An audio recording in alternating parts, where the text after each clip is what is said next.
Question 5. I have to confess, this one annoyed me a little bit. All these little subscripts here, and writing them on every single line of working just got really frustrating. But the last line of working said it was essential that you had to include them. So what I'm going to do, I'm going to work without them, and I'm going to make sure that they're there at the end, okay? So what we've got here is we've got f of x equals 2x cubed plus x squared minus 1. Part of the Newton-Raphson process is to differentiate that thing. And so differentiating it, I've obviously got just 6x squared plus 2x. The Newton-Raphson formula tells us that xn plus 1 is xn minus f of x over f dashed of x.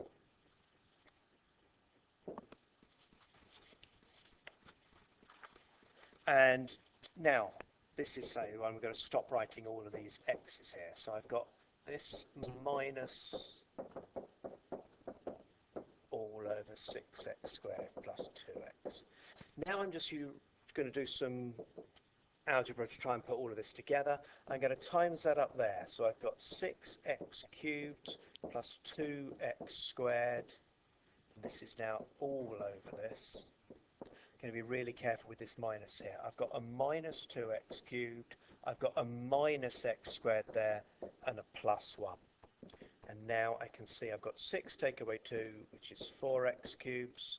I've got 2 take away the 1, which is an x squared, and I've just got the plus 1 on the end there. All over 6x squared plus 2x. So look, that looks like what we've got there.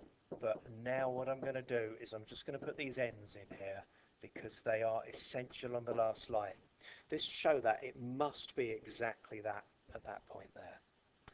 I think I've got away with that.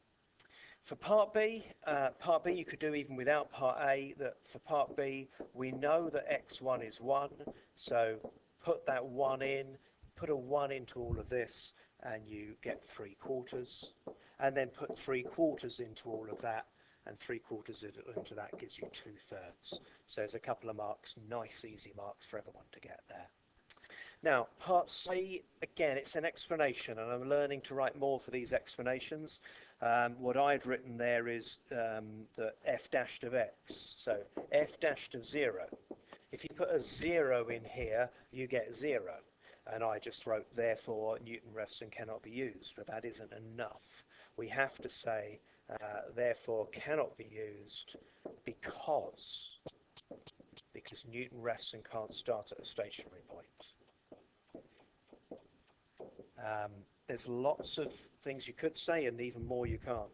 Cannot start at stationary point. You know what SP means, it can't start at a stationary point.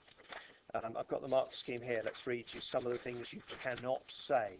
You cannot say you cannot divide by 0. So just saying we can't divide by 0, we can't have that. We can't just stop, as I've just said there, at 0. You can't just say x1 cannot be 0. You can't say the denominator is 0. All of those things all get no marks. The marks that you are looking for is there is a stationary, or the tangent to the graph would not meet the x-axis, or the tangent is horizontal.